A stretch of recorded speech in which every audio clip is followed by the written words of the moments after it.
ఇన్ని నీళ్లు పోస్తే అన్ని చెట్లు నరికిన పాపం పోతుంది, ఈ చెట్లు సంతోషిస్తాయి. ఒక్క తులసి చెట్టుకి నీళ్లు పోసాడు చాలు, మేము వీడి ఇంటికి కిటికీలుగా తలుపులుగా ఉంటామని కోరుకుంటాయి. అందుకే తులసికి నీళ్లు పొయ్యాలి. ఇళ్లల్లో తులసి కోట ఉంచుకొని తప్పకుండా నీళ్లు పోస్తూ ఉంటారు. నమస్తులసి కళ్యాణి, ఆమె కళ్యాణి, సమస్తమైనటువంటి మంగళములకు కారణము. నమో విష్ణు ప్రియే శుభే, ఆమె విష్ణువుకి ప్రియపత్ని. లక్ష్మియే తులసిగా ఉంటుంది లోకంలో, లక్ష్మీదేవి అంశ.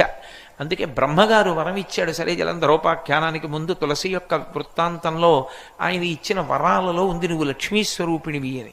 కాబట్టి నమస్తులసి కళ్యాణి, నమో విష్ణు ప్రియే శుభే, నమో మోక్ష ప్రదీదేవి. ఆ తులసి కోట మోక్షాన్ని ఇస్తుంది. ఎందుకు ఇస్తుంది నేను ఇందాక మీతో చెప్పా. ఇవ్వడానికి కారణం ఏమిటంటే తీర్థములన్నీ దాని మొదట్లోకి వచ్చి నిలబడతాయి. ఎందుకు వస్తాయో తెలుసా?